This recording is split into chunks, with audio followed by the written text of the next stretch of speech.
بسم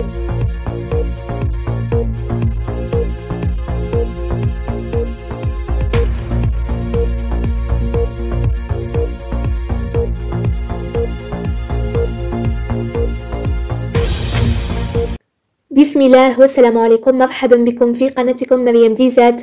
صلوا على رسول الله عليه أفضل الصلوات والسلام. سواحل الجزائر جميلة جدا وتتميز بمناظر طبيعية رائعة. في هذا الوثائقي سنقوم برحلة لنتعرف على الشواطئ الجزائرية وأيضا جمال الجزائر وردة فعل السياح على جمال الجزائر، لنكتشف عاداتهم وتقاليدهم. تابعوا معنا الفيديو حتى النهاية. 1 2 3 فيما الألجيرية! قبل ما نبقى رحالة كنت نتخيل في الأماكن اللي حنزورها. تخيلت أوروبا وأمريكا اللاتينية وتخيلت حتى آسيا، وحتى لما كنت نفكر في شمال أفريقيا كنت نفكر في زيارة مصر والمغرب. لكن في مكان ترى بلادي عمري ما فكرت أني نزوره.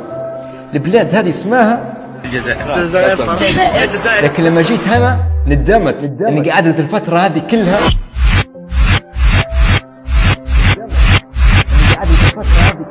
بدون ما نزور الجزائر.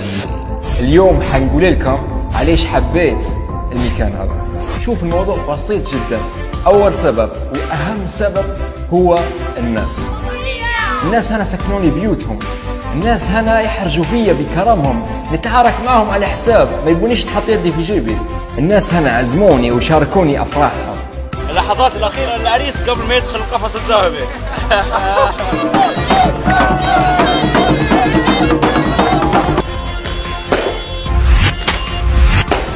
الجزائريين بكل بساطه رحبوا بيا زي ما فيش اي حد تاني دارها لعند اللحظه هذه.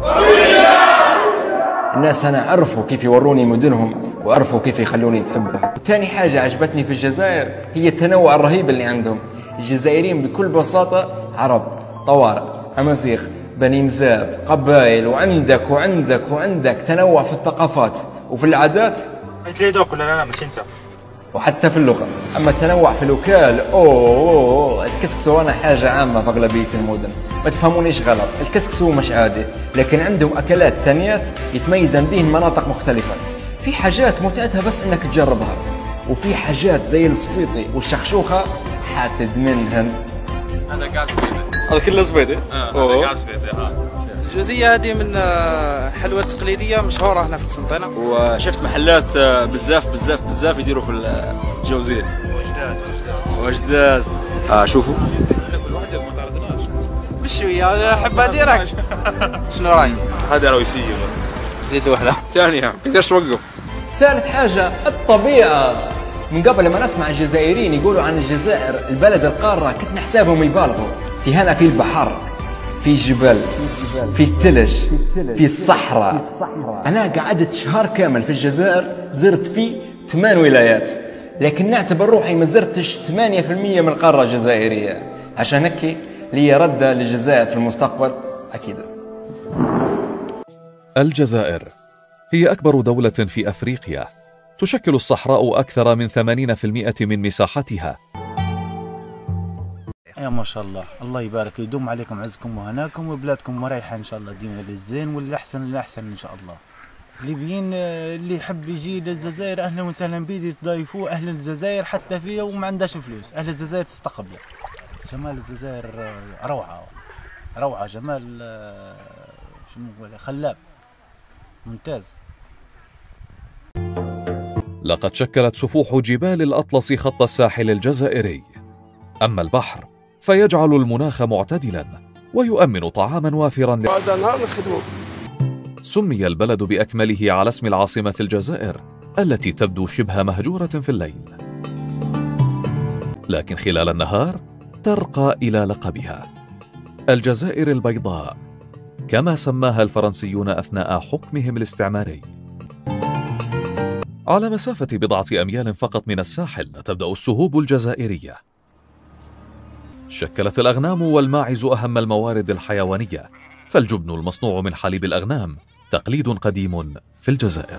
وقد زرعت أشجار الزيتون هنا منذ العام 800 قبل الميلاد، ومنذ ذلك الحين اعتاد الأمازيغ على تبعد مدينة تلمسان قرابة 40 كيلومترا عن الساحل، ولا تزال المباني التي شيدت في بداية زمن الحضارة الإسلامية قائمة حتى يومنا هذا.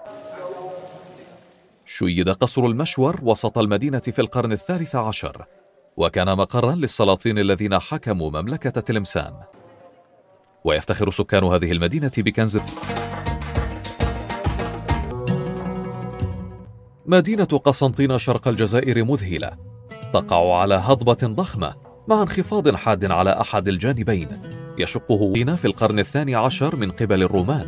وهذه الجسور السبعة هي بمثابة شرايين تبعث الحياة باستمرار في إحدى أكبر المدن في البلد، وأحدها هو جسر سيدي مسيد المعلق ب24. دونها سيتوقف كل شيء.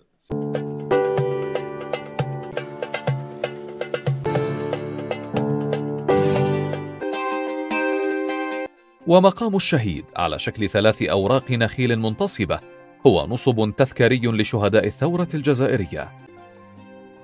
تنمو هنا أشجار الكافور والكستناء والصنوبر. مرتفعات مكان مثالي لإنتاج عسل عالي الجودة. J'ai vu beaucoup de choses en Algérie, j'ai visité la ville de Ouaran, je trouvais que la ville de Oran était très charmante. À Alger, j'ai trouvé que c'était très joli, très beau, de la Grande Poste, et que la rue principale, ça, là-bas c'était très très beau. J'ai tout de suite compris pourquoi on appelait ça Alger la Blanche. Et après j'étais très impressionné de ma visite hier à Tipaza. Les ruines romaines, elles sont très belles. Après, il y a quelque chose que j'ai retenu, c'est que j'ai vu qu'il y avait un petit peu des brocantes avant de rentrer dans les ruines romaines, où j'ai vu beaucoup d'œuvres d'art. Des œuvres d'art locales et aussi des œuvres d'art qui dataient, je pense, de la période coloniale. تعد عملية التنقيب عن الآثار في مدينة تيباز الرومانية على مسافة 40 كيلومترا غرب الجزائر العاصمة العملية الأكبر في البلاد. شكلت المدينة قاعدة بحرية للأسطول الموريتاني، وكانت ذات أهمية اقتصادية كبيرة، وأطلالها مدرجة اليوم في قائمة اليونسكو للتراث العالمي، وهي مقصد لسكان العاصمة المجاورة. Volta che veniamo in Algeria ci sta piacendo moltissimo, abbiamo fatto altri paesi del Maghreb classici. L'Algeria è una scoperta, è davvero una terra meravigliosa, non immaginavamo. Siamo stati solo nella parte nord, in futuro faremo anche il deserto perché vogliamo tornare, ma la parte nord è veramente particolare e speciale. Troviamo che intanto la natura, non ci aspettavamo questa terra così fertile e ricca, veramente bellissima, di montagne, di coltivazioni, e la gente è meravigliosa. أشرق يوم جديد على الجزائر العاصمة القصبة غرب الجزائر العاصمة على ساحل البحر الأبيض المتوسط.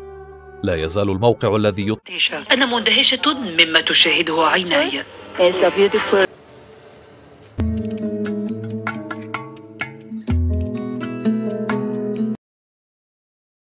وصلنا إلى نهاية رحلتنا، وتركت فينا صورا جميلة وذكريات لا تنسى. سواحل الجزائر مليئة بالجمال والطيبة، ونتمنى أن نعود لزيارتها من جديد. شكرا لكم على المشاهدة. ما تنسوش الصلاة والسلام على رسول الله عليه أفضل الصلوات والسلام، ولايك واشتراك في القناة. جزاكم الله خيرا.